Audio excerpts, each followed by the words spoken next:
Hi, my name's Anna Lawson. I'm food and reviews writer at BBC Good Food, which means it's my job to test products, including new food and drinks, and also reviewing equipment like blenders, knives, graters, you name it, I've probably tried it. Today, I'm very, very excited to be testing out 3 restaurant meal kits. So I think one of the most exciting things in food to come out of the lockdown was that some of the best restaurants in the country have started to do home delivery kits where you can make iconic dishes from their restaurant at home. So I'm testing 3 different kits. So these are all from London restaurants and they're all around 20 to 25 pounds. So we've got a kit from Bao. It's a restaurant that's obviously is very famous for its bao buns, so largely Taiwanese. These ones are going to be a classic pork bao bun. Then we wanted to go for something sweet, so I've gone for this one from Shook, which is a Tel Aviv inspired restaurant in London, and this is their Babka, which is like a platted, enriched bread. And then finally this one under here, this giant one, is from a restaurant called Jack, also in London, and it's a big kebab feast.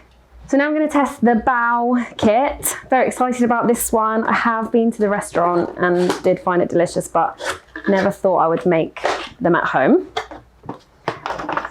So this is what you get inside. So you've got the pork there, the bao buns are in here, and then these are the toppings. Cool, so I've read the instructions and it seems quite easy. You just need to heat the baos, and there's a few ways you can do that. If you don't have a traditional bamboo steamer, you can do it in the microwave, or you can put a steamer basket or sieve or colander into a lidded pan and steam them that way. So I'm going to do something like that. And then it's just a case of reheating the pork. You fry these ferments, and then you just assemble it all together with the peanuts, and there's a little bit of fresh coriander in there. So let's get going. Just going to put some water in there. I don't have a bamboo steamer, but I've got a steamer basket and a pan with a lid. So the baos are here. You have to put them, each one, on a piece of grease-proof paper, which they provide. Steam those for 10 minutes. So while those are steaming for 10 minutes, I'm going to reheat the pork. So the instructions say to just reheat this for 10 to 12 minutes until it's piping hot and the sauce is reduced and becomes slightly sticky and not too runny. Lastly, we just have to fry these ferments in a little bit of oil in a frying pan, and then you just keep that warm until you need to assemble the bao buns.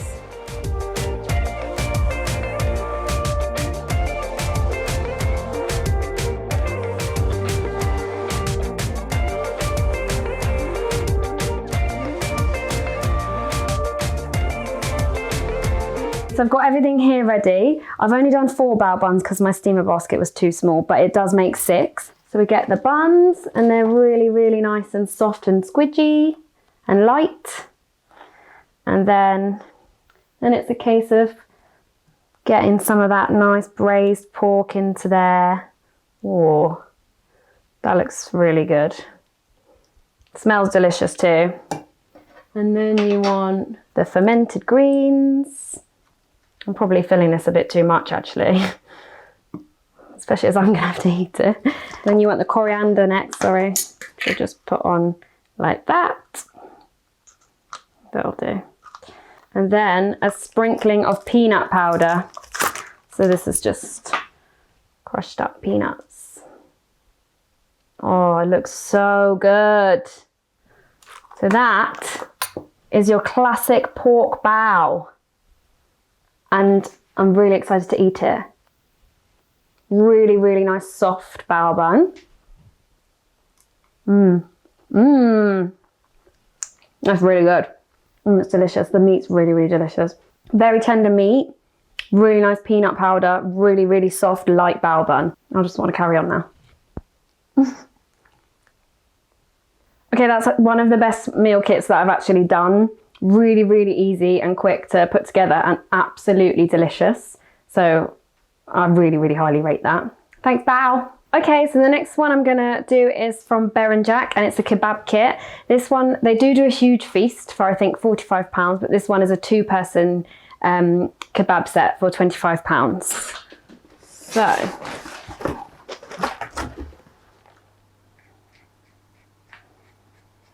okay, so I've got in here 2 tomatoes, a lemon and a red onion. Then we've got some argan oil, pickled chili, some herbs here.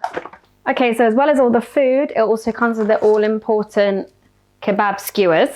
And then we've got these really amazing looking breads. The instructions, and then in here is the meat. It does give you all the instructions very clearly, but it also says to watch their video, which I think is going to make it even easier. So I'm going to do that and then we'll get started. So I've heated my grill to maximum setting and lined a deep baking tray with tin foil. Now I'm gonna skewer. So the video does say to wear gloves and I would advise it, but I didn't have any gloves, so I just had to be very careful.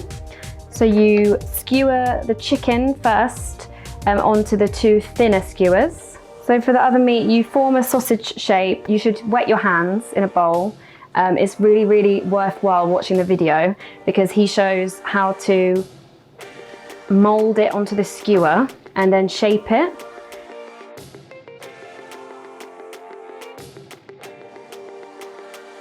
And then put ridges into it using your thumb. So I really would definitely watch the video for the skewers because it's not that clear in the instructions. So then once you've done that, you're gonna set them aside. So while the skewers are aside, I'm peeling and slicing the onions, dressing them with half of the argan oil, the juice of half a lemon and some salt, then sprinkle over this little bit of parsley and sumac mix, but not all of it, and toss to combine. So then I'm rubbing the tomatoes with a little bit of argan oil and putting them on the foil lined tray. I'm gonna put those under the grill for 3 to 5 minutes until they start to blister.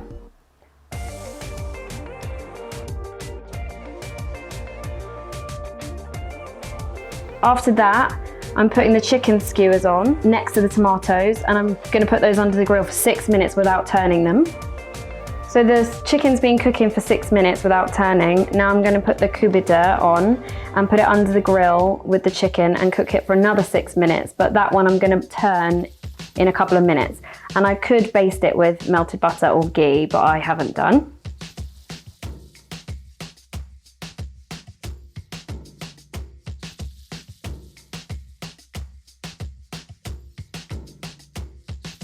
Okay, so after the 6 minutes, I'm gonna turn off the grill, fold the lavash bread and put it on top of the meat skewers and then put that back into the oven, but just off so that the meat can rest and the bread can warm through.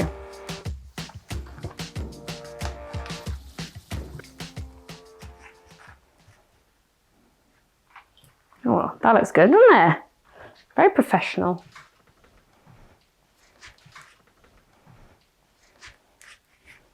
I like this technique of using the bread to slide the meat off the skewers. It looks a lot more professional than I thought. I'd really messed it up, but it actually is looking pretty decent. And finally, just gonna add the tomatoes. It comes with the pickled chilies that look delicious. I could do an extra sprinkling of sumac and parsley, a squeeze of lemon, and then I'd serve it up in a piece of the bread. So I'm just gonna make myself up a little kebab.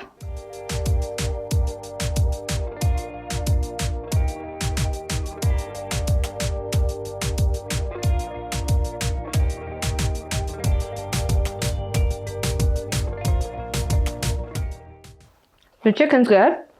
I'm gonna try a little bit of the meat.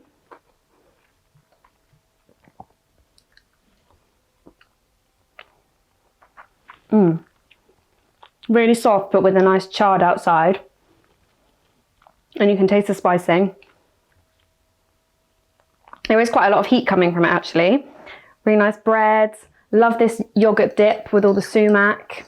Overall, I think it's really, really impressive. I mean, I definitely think it serves at least 2 people. It's a pretty hefty amount here. It's very impressive, I think, if you're having people over. It's not really one that you want to do, that you'd be able to do quickly.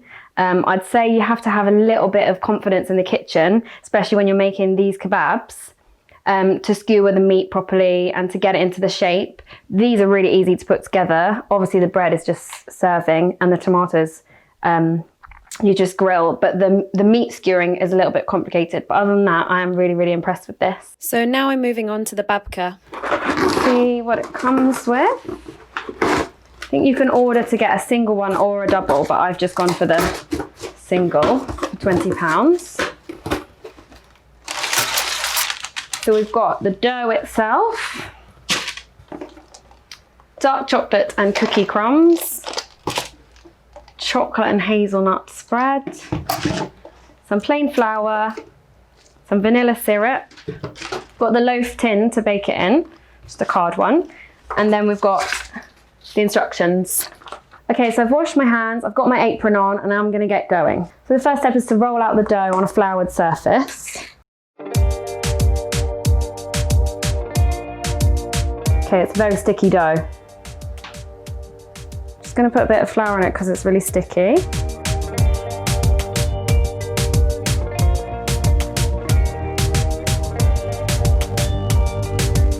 So it says to roll it out to a rectangle of about 3 millimeters. The next step is to spread the chocolate and hazelnut paste over the whole surface of the dough, leaving 1 centimeter on each edge.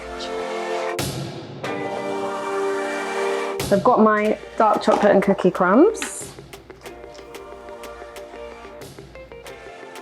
So unlike a traditional babka, this one's got the chocolate and hazelnut spread and then cookie crumbs and dark chocolate chips, so it's a bit like a next level babka. Okay, so the next step is to roll it. The next step is to cut it lengthways. So now what I need to do, I've got these two lengthways and the chocolate facing upwards. And it says to sort of cross it over like this.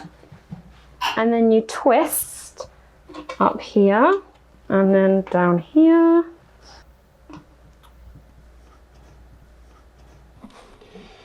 And now I've got to leave it for an hour to prove. Okay, so the babka has been proving for about an hour, just more. It's gone a bit more puffy. And now I just need to brush it with egg wash. So I've just beaten an egg here and I've got a pastry brush. But if you don't have a pastry brush, you could just use even your fingers or a bit of kitchen towel. So it just says to lightly brush it. Then it says to put it in the oven at 170 for 30 to 35 minutes. Okay, so the babka's out of the oven. It is a little bit messy, but it looks delicious and it smells incredible, really, really chocolatey. So now the last step is to just brush it with all this vanilla syrup while it's hot so it can soak down. So it feels like a lot of syrup, but it does say to use it all. So it does look a tiny bit dark, and I'm wondering whether, because in the instructions it says to put it in at 170. Now I've got a fan oven, so I think I probably should have put it in a tiny bit less. So just bear that in mind if you're making it at home.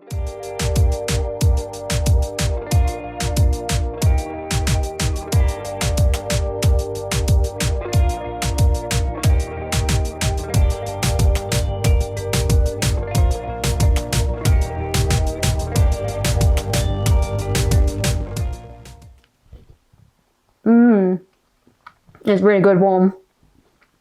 That would be so good with a coffee. Properly chocolatey. Really nice soft dough. That's great. That's better than I thought it was going to be. Okay, so I could eat this literally all day, but I'm going to have to pack away now. So absolutely really, really loved making all those restaurant kits. Like I would definitely order them again. I think the bao, that's a really good price for what you get. You can build 6 bao buns with all the trimmings, and it's really surprisingly easy to make. Like I was shocked how easy it was and how delicious. So I would definitely recommend that to others. The Berenjak kebab kit, that's a lot more involved. I did have to watch the how-to video quite a few times to be able to work out how to properly skewer the meat. And there was quite a lot of process. So it's definitely more one for if you're maybe trying to impress someone, like on a date night or something, cooking for a friend, and like it's really impressive at the end. Some really good flavors though. And then finally, the babka from Shook. I thought that was really, really fun to make. Obviously, it's not as easy again to put together without watching the how-to video. So definitely head over to their Instagram and have a look at it. But I thought it was really fun to make, and the end result was super, super soft, moist, really chocolatey, very sweet. And I'd highly recommend that, and I'd probably order it again.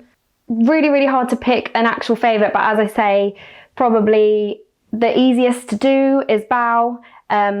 The most impressive, if you're cooking for a friend, is Bear and Jack, and then a really, really great sweet option, and also very impressive, is the Shook Babka. So thanks so much. I really had a lot of fun cooking up those meal kits, but join me for next time when I'll be unboxing and reviewing something else.